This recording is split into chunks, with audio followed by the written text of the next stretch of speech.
In Kotaru's eyes, the role of the main character was always reserved for standout guys like Ruma, who was charming and loved by everyone. But a few days ago, everything changed when Kotaru met a mysterious, quiet girl who left an unforgettable impression on him. Kotaro saw Ruma's life as a classic sitcom, where everything revolved around him. All three girls wanted to go buy swimsuits with Ruma, even though summer was still far away. Meanwhile, Kotaru's life had become bland and boring, a complete contrast to what he had dreamed of before starting high school. Back then, Kotaru never would have guessed that things would turn out like this. The three girls who were once important in his life were slowly drifting away from him, pulled into Ruma's orbit. Azusa, his little sister, idolized Ruma so much that she started calling him Big Brother instead of Kotaru. Yuzuki, his childhood best friend, who used to be self-conscious about her chest size, now saw it as a weapon to attract Ruma's attention. Kirari, his best friend from middle school, once a bookworm, had completely changed her appearance and behavior just to try and impress Ruma. Although Kotaru had nothing against them, he couldn't help but wonder if he could have been in Ruma's position, if he had lived his life a little differently. Maybe he'd chosen the wrong dialogue options growing up. Kotaro was well aware that this way of thinking was a bit delusional, but the undeniable truth was that he wasn't a main character like Ruma. He was just a background character in Ruma's world, and that was just who Kotaru was. Meanwhile, Ruma turned to ask Shiho, the girl sleeping near him, if she wanted to go with them. Ruma's romantic comedy trio wasn't limited to just those three girls. Shiho sluggishly opened her eyes, blinking softly. Shiho was Ruma's childhood friend, but Kotaru noticed that her gaze always seemed distant and unfriendly. She always had a cold look about her, and Kotaru had never once seen her smile or heard her laugh. Even though she was quiet and barely spoke to anyone, Shiho was still well-liked, and nobody hated her. Her appearance was often compared to that of a princess from a fairy tale, and Kotaru could easily tell that Ruma liked her a lot. In his mind, Shiho was the true heroine of the story. Kotaro suddenly caught Shiho looking at him. However, he quickly dismissed the thought, telling himself he was just imagining things. A few days later, Kotaro was sprawled out on his bed, thinking about how Ruma and the girls were probably out having fun buying swimsuits. Kotaro didn't want to just laze around, so he decided to get up and do his homework, only to realize he'd left it at school. He rushed to school, and it took him a whole hour to get there. But when Kotaro walked into the classroom, he was surprised to see Shiho was still there. On instinct, he blurted out her name, accidentally starting a conversation. Kotaro wondered why Shiho hadn't gone shopping with Ruma and the others. But right after that, Shiho took a deep breath, and he realized she was just sleeping. Kotaro leaned in to get a closer look, and sure enough, she was sound asleep.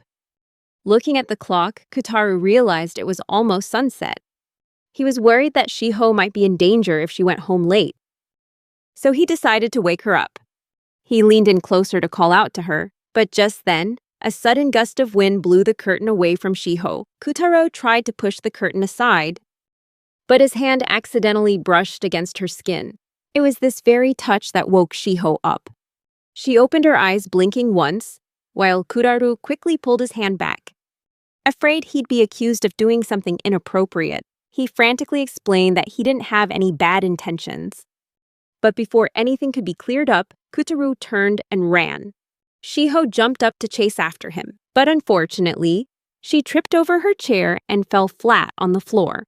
Kotaro quickly turned back to help her up, but as their hands touched, Shiho suddenly exclaimed that she had caught him. In that moment, Shiho became like a completely different person. She gently caressed his hand, as if searching for some kind of truth. Shiho began to speak with energy and confidence, her usual shyness completely gone. She admitted that she had a strange habit. She usually couldn't bring herself to speak first in front of people, but she felt comfortable when she was in front of him. This string of unexpected events left Kotaro bewildered, forcing him to rethink what he once believed was a fairy tale world under Ruma's control. Shiho suddenly suggested that Kotaro consider becoming her friend. The next morning, Kutaru woke up, the events of the previous day still clear in his mind, as he walked into the classroom. He said good morning to his friend Gishi. Not long after, Ruma entered the class with his harem. Drawing everyone's attention, Gishi jealously wondered how Ruma could be so popular when his only outstanding feature was his appearance. Kutaro agreed, wondering to himself if a harem like that could really be formed just because of good looks. Soon after, Shiho appeared, back to her usual calm self. Her beauty was second to none. But what caught Kutaro's attention was that he had managed to build a friendship with her, something he never thought would happen.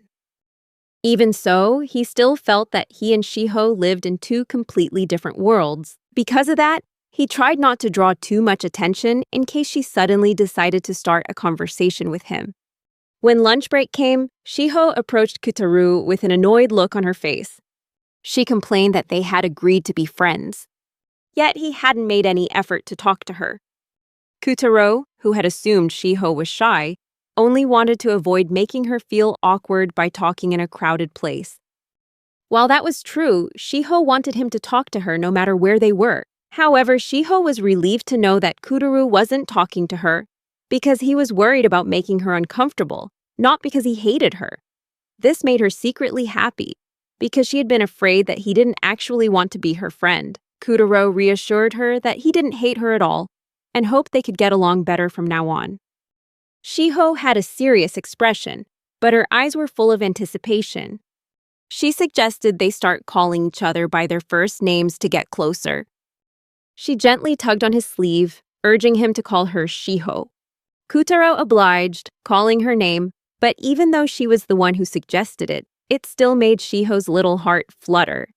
She quickly promised she would call him Kutaru once her own heart calmed down. When lunchtime came, Shiho pulled Kutaru to the back of the school. When she saw he was only eating a melon bun, she was surprised to find out that it was the only lunch he regularly ate. Shiho, looking flustered but determined, shared a portion of her more balanced lunch. Kutaro tried to refuse, saying it wasn't necessary, but Shiho wouldn't listen and decided to feed him a bite herself. This made Kutaro feel like it was a bit beyond the boundaries of a normal friendship. But he also figured that maybe this was just normal for Shiho. In the end, he gave in and let her feed him, though he was so nervous he couldn't even taste the food. Shiho started to blush because of what she'd just done. It was something she had always wanted to try. And in her heart, she hoped she'd have the chance to do similar things with Kutaru in the future.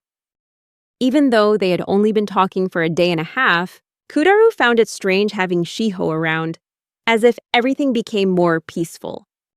He once thought he would go through his high school days in a bland and unremarkable way.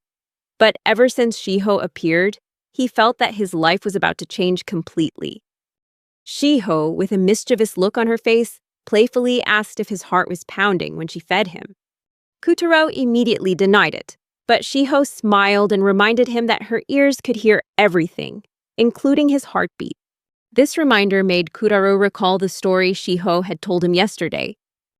She possessed an incredibly special sense of hearing, allowing her to perceive sounds that ordinary people could never notice. Shiho explained that every person emits a unique sound.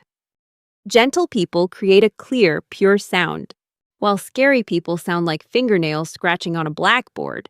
In short, Shiho's special hearing allowed her to accurately judge a person's character based on the strange sound they emitted. This is similar to the phenomenon of synesthesia, a condition where one can hear colors. It's a mysterious perceptual ability beyond what ordinary people can comprehend. Kutaro thought this ability of Shiho's was really convenient, but for her, it was a burden. As she had said before, some people emit terrible sounds. For example, she could hear the unpleasant sounds of lust or jealousy. These things were not only annoying, but also made her uncomfortable, especially with her sensitive nature. That's why Shiho considered their meeting to be fateful. She was usually very sensitive, even in her sleep. But surprisingly, Kutaru had been able to approach her quietly without waking her up. Kutaru thought she was exaggerating, but Shiho gently shook her head and said that the sound he made didn't make her feel uneasy. She compared his sound to the babbling of a brook. or the gentle chirping of birds, sounds that she loved. This made Shiho realize that Kutaru was a little tense. He scratched his head and awkwardly pointed out that Shiho seemed to be around Ruma more often.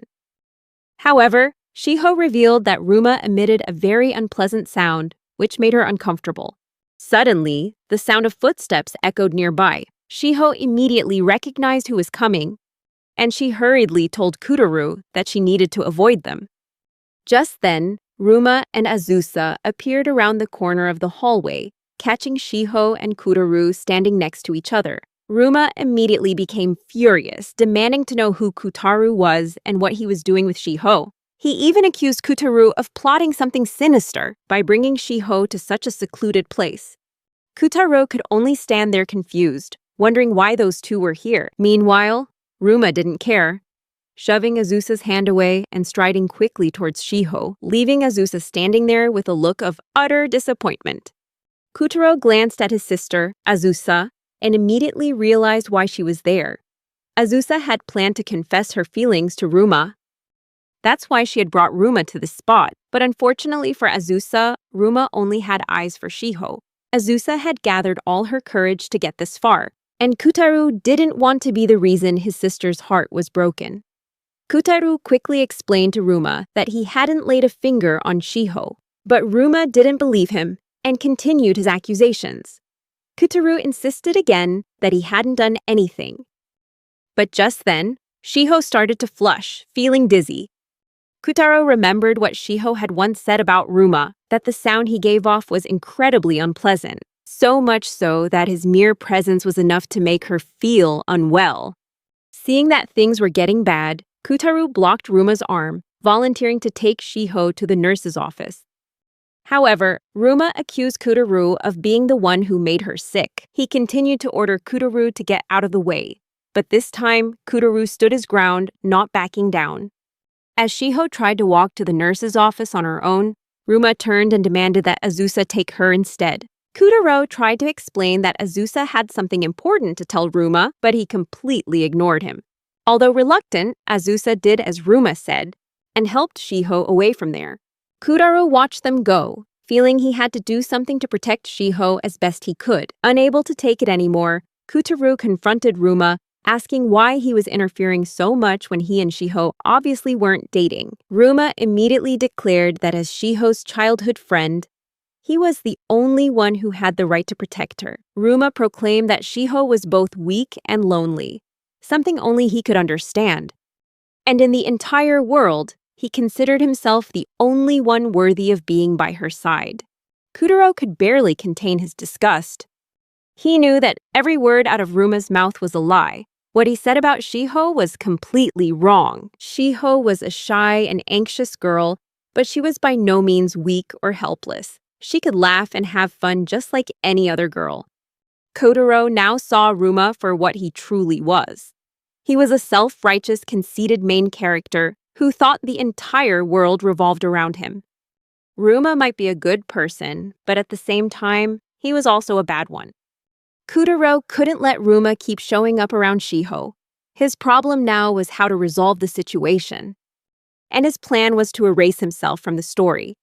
He knew that Ruma was being cautious and distrustful of him because of his sudden appearance, seeing him as a threat. The solution was simple. Kotaro needed to become insignificant in Ruma's eyes. He took a deep breath and prepared to create a convincing story so that Ruma could, in a way, defeat him. Kotaro went on to claim that he had simply wanted to confess his feelings to Shiho, and his strategy worked. Ruma now believed Kotaru's attempt had failed, and he became even more confident. Kotaro continued to play into Ruma's ego, pretending that he wasn't worthy of Shiho and couldn't possibly compare to her. Everything was going according to plan. Kotaro completely committed to the role of a side character, and Ruma, confident that Kotaro was no longer a threat, extended his hand to Kotaro as if offering friendship. With this development, Kotaro was certain that Ruma would no longer bother Shiho. Kotaro felt he had succeeded in protecting her freedom, but he realized that Ruma didn't even remember his name. Even so, he accepted the handshake, considering the matter resolved. Kutaro kept a smile on his face until Ruma was out of sight. He had just endured a humiliating situation, but he felt it was completely worth it if it meant protecting Shiho's freedom. Kotaro slammed his fist down on the pavement. Although acting like a side character had been effective, it was still a humiliating performance. The next day, Ruma started interacting with Kutaru, clearly a result of their previous encounter. Ruma asked Kutaru why he didn't invite Shiho to lunch, and Kutaru replied that he didn't want to bother her. However, Shiho had actually wanted to talk to Kutaru several times, but to avoid arousing suspicion, Kutaru had started avoiding her. While this strategy kept him off Ruma's radar, it ended up hurting Shiho's feelings. That afternoon, Ruma took a moment to say goodbye to Kutaru, and the school day came to an end. Kutaru hoped that Ruma would let his guard down even more tomorrow, especially now that he thought he was no longer a threat. Kutaro had always felt uncomfortable living in the role of a background character. This was so severe that he didn't feel like the main character of his own life. He always thought of himself as just an accessory in someone else's story. This became even more apparent when he entered high school and gradually drifted away from the girls he used to be close to. Kutaru always wondered why his life was so boring, and he concluded that he was just a side character in Ruma's story. He had quietly accepted his role as a stepping stone for Ruma to shine. This story would clearly revolve around 3 girls, all fighting for Ruma's affection. Although Ruma only had eyes for his quiet childhood friend, Kutaru had already come up with a title for the story. He knew the situation sounded ridiculous, but all 3 girls, Azusa, Yuzuki, and Kurari, had met Ruma during the entrance exams, and their personalities had changed drastically since. However, if you viewed Ruma as the true protagonist, then none of the 3 girls stood a chance, because Shiho was clearly the main heroine. Despite this, Kutaru had a clear goal: to protect Shiho. And to do that, he had to drag out the story for as long as possible so she wouldn't have to be with Ruma. Even though Shiho wanted to talk to him, Kutaru remained cautious so as not to make Ruma suspicious. While lost in thought, Kutaru suddenly heard a familiar voice. He turned around and saw Shiho was in trouble. Shiho explained that it was her first time taking the bus. She knew she needed money, but she had forgotten her wallet at school in her rush to follow him. Shiho thanked Kutaru for his help and called him a hero, but Kutaru could only think of himself as a background character in the story. Shiho thought he was just being modest, that he was actually a good person, but just didn't want to admit it. She said that it was fine and that sometimes you should give yourself a little credit. And if he wouldn't, she would do it for him. She promised to find good things to say about him, and the only thing she asked in return was that he stop calling himself a background character. It's as if every protagonist is programmed to have low self-esteem. Shiho genuinely believed that Kutaru was a good person.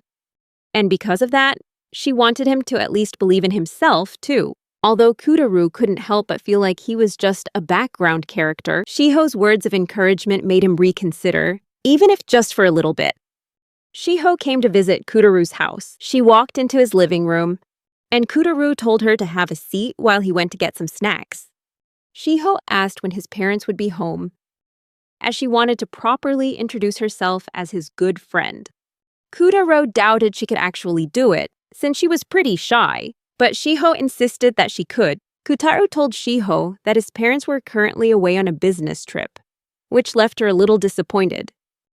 She felt bad that Kutaru was always by himself, so she offered to pamper him whenever he wanted. Even though Shiho tried to act like a big sister, it was clear to Kutaru that she was more like a little sister. Still, he appreciated her thoughtfulness and accepted her offer.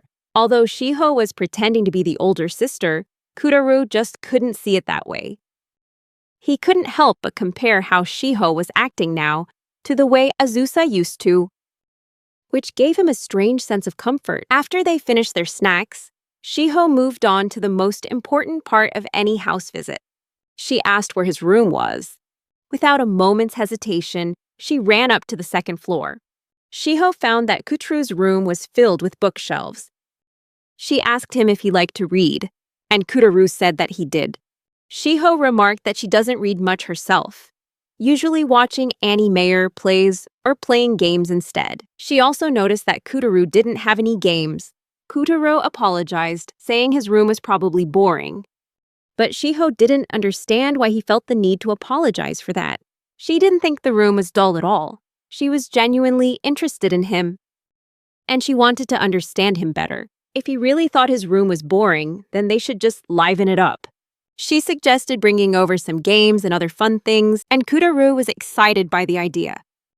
However, he pointed out that they had midterms in 2 weeks, so playing games wasn't a good idea. Shiho avoided Kutaru's gaze, as if trying to run from her responsibilities. She insisted that a student's duty is to have fun, and she refused to sacrifice her gaming time for some trivial exam. Shiho even suggested that she might pay more attention to her studies if Kutaru would tutor her. However, doubt started to creep in, as Kutaru didn't think he was worthy of tutoring the main heroine of the story. Kutaro drew the curtains as if to brush those thoughts aside, and decided to go along with Shiho's study plan. Although Kutaro didn't want to do it at school for fear of provoking Ruma, but before he could say another word, Shiho's sharp ears picked up the sound of footsteps. She knew for a fact that Kutaro lived alone, but now she could clearly hear a girl's footsteps approaching the door. That's why Shiho called him a liar. Kutaro didn't understand what she was talking about, but he realized that Shiho had previously believed he lived alone. And this was clearly because he had never mentioned that Azusa was his sister. He told her to calm down and went outside to call Azusa in. Kotaro asked Azusa for a moment of her time so he could introduce her to Shiho, a friend he had over. Azusa was a little annoyed, but she agreed and went into the living room. However, when she saw Shiho standing there, they were both surprised to see each other. Shiho continued to believe that Azusa was Kutaru's girlfriend. Kutaru realized that Shiho still had the wrong idea, and Azusa was also confused as to why Shiho would jump to that conclusion. Kutaru explained that they were just step-siblings, but Shiho kept insisting she was his girlfriend.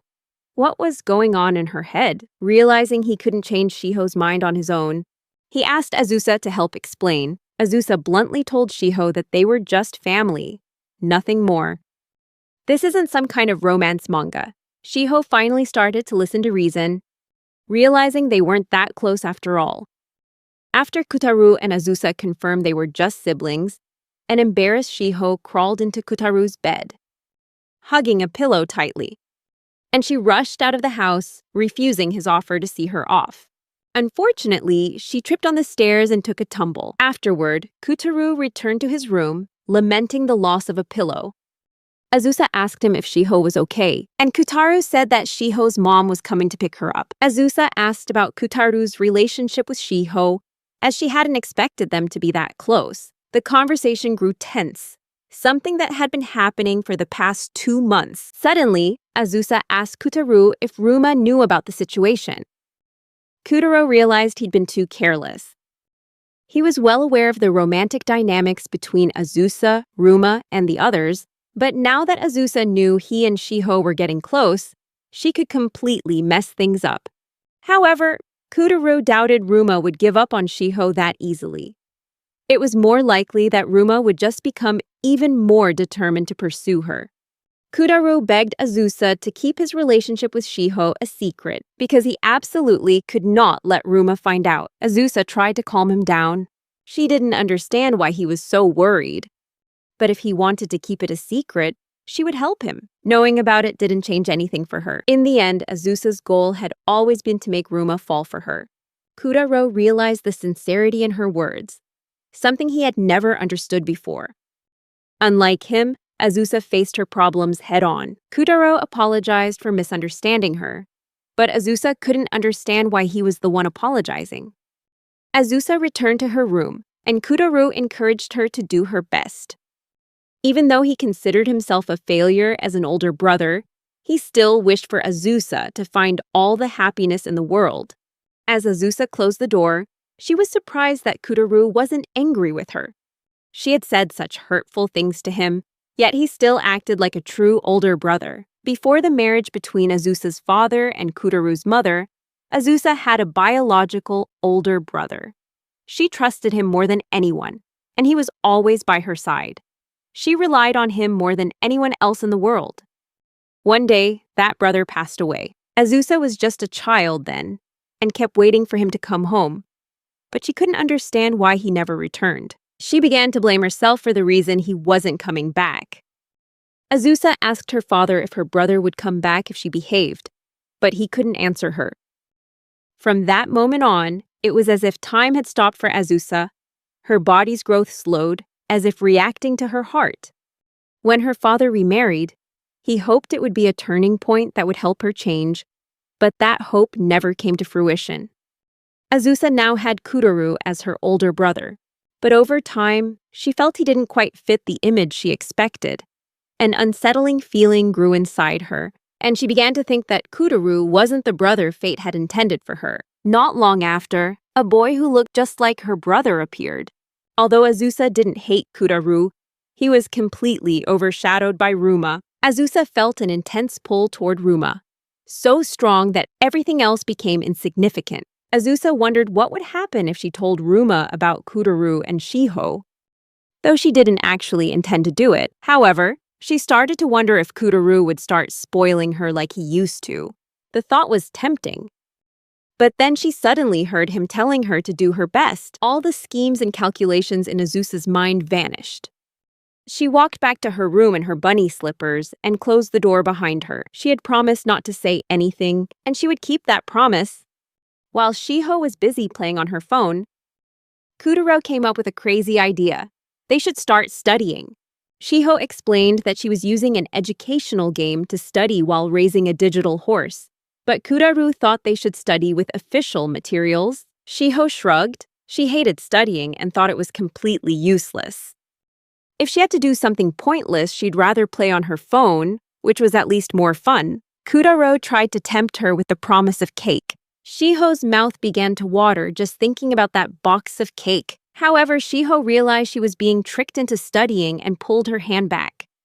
She worried that Kutaru would start to dislike her if she acted sloppily, but Kutaru could never hate her. He asked her if there were any parts of the study material she didn't understand, and Shiho replied that everything was difficult. They would have to start from the very beginning. A little later, Shiho brought up the fact that they don't talk to each other at school. Kutaro apologized and explained that he couldn't risk attracting Ruma's attention. Shiho understood that everything he did was for her sake, so Kutaru patiently endured it, and more importantly, she loved cake. Ever since Kutaru ran into Ruma behind the gym, he had been constantly harassed by him, which made Shiho even more worried. But there was little Kutaru could do. Shiho requested that, in exchange for not talking at school, she wanted Kutaru to give her lots of attention. After Kutaru promised to do so, he felt at ease just by having her by his side. Usually, if a girl told him he wasn't a side character, Kutaru wouldn't believe it. But now, he could genuinely accept that feeling. Shiho was a godsend. Time passed day after day, as Kutaru and Shiho studied for the exams together. Finally, the day of the midterm exams arrived. Kutaro wished her good luck, and that gave Shiho the motivation to do her best with what she had learned. A few days later, Shiho got her exam results back. She slowly opened the paper and was relieved to see that she had passed. She looked at Kutaru, and he responded with a smile. A gust of wind blew the curtains up over Shiho's head, and she suddenly remembered the first time they had truly met. When Kutaru was comforting Gishi about his failing grade, Shiho gently patted him on the back. She held up her test paper, surprised to see she'd scored a 72. Kutaru had been almost certain she would fail, but Shiho proudly declared that she could pass exams if she just tried. Kutaro laughed and praised her for doing a good job. Shiho twirled her hair, saying she was able to do her best because he had cheered for her. Shiho remembered she needed to show her mom her test score, so she left to make a phone call. She also wanted to celebrate with Kutaru. Kutaru thought about celebrating at her favorite cake shop near the station. But when he turned back, he noticed everyone was staring at him. That's when he knew he'd made a mistake. Gishi asked Kutaru when he'd gotten so close to Shiho, especially since he had never seen her smile like that before. The classroom started to buzz, and rumors about Kutaru and Shiho's relationship began to spread. Things got worse when Ruma grabbed Kutaru by the shoulder. Kutaru followed Ruma into the music room. He took a deep breath and centered himself. He was a side character, just an NPC.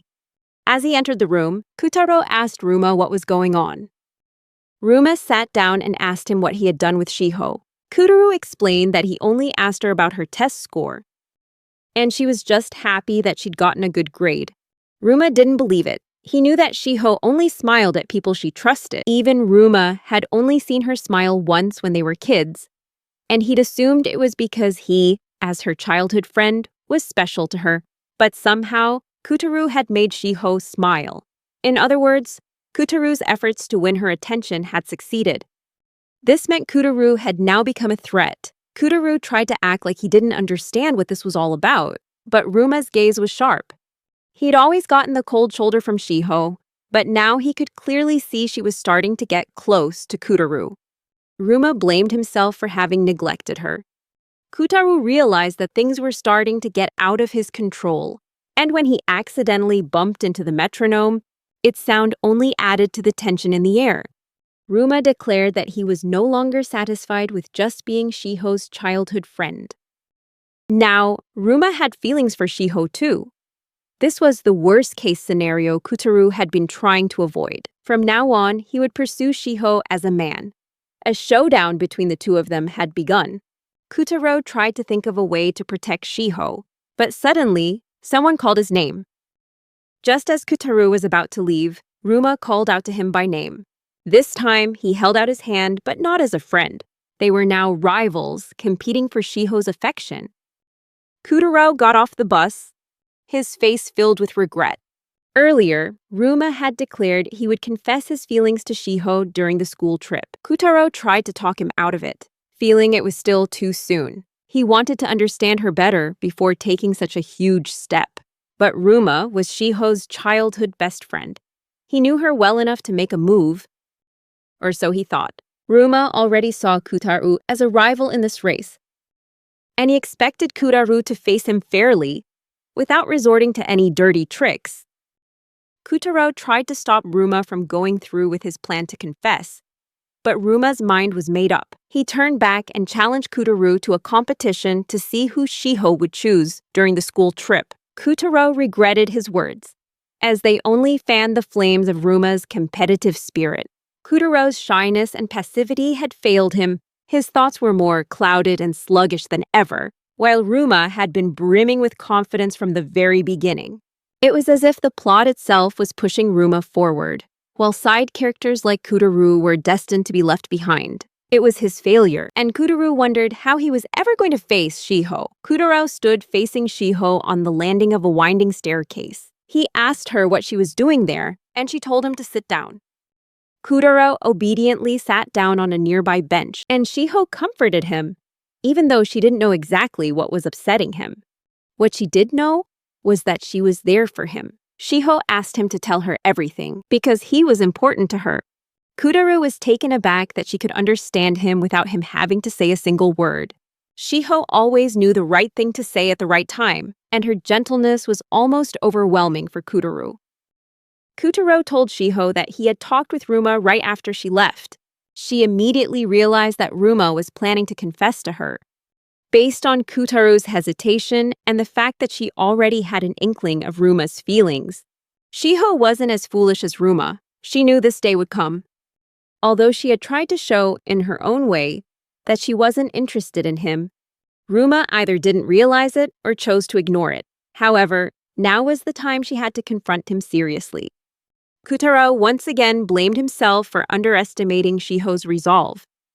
He apologized to her and admitted that he had tried to act alone to keep her from getting involved with Ruma, but now he would help her however he could for the sake of their friendship. Shiho gently told him that all Kutaru needed to do was be by her side. That was enough for her. All she wanted was for them to enjoy the school trip together. More importantly, she had thrown a party for getting 72 points on her exam, but he hadn't shown up to receive his punishment. She was going to tease him until his face was bright red with embarrassment. The story had taken a different turn and was reaching its climax. Kutaro waited under a tree until Shiho arrived, her skin beaded with sweat from the sun's heat. He doubted a straw hat was enough to protect her from the sun. But he thought the hat looked great on her. Shiho's mother seemed to think so too, saying that only pirate captains and her could look good wearing a hat like that. However, since Shiho got sunburned easily, she had to wear her gym jacket, which only made the heat worse. She wished she could wear a red sleeveless shirt, but Kutaro warned her they didn't have the copyright to do that. Ruma watched from a distance, feeling jealous seeing Kutaro and Shiho getting along so well. When Yuzuki and Kurori asked him what was wrong, he just said it was nothing. As the three of them followed, Azusa stopped again, her eyes on Kutaro, before she followed the other two girls. Kutaro got on the bus and found his seat, A4. Ruma sat a few rows behind Kutaro. Shiho wanted to sit next to Kutaro if the seats weren't assigned, but he told her the seats were usually assigned beforehand. The teacher came by handing out the seating chart, and as the plot gods would have it, Shiho and Ruma were assigned to sit next to each other. Shiho had pretty much expected this. She went up to the teacher and asked to switch seats, saying she got motion sickness. Kutaro was impressed that Shiho could handle the situation herself. He saw Shiho's hair swaying as she moved toward the front of the bus, and he smiled. In the end, it was Azusa who sat next to Kutaro. She had asked to switch so she could have the window seat, and this selfish, lovable side of hers made Kutaro feel nostalgic.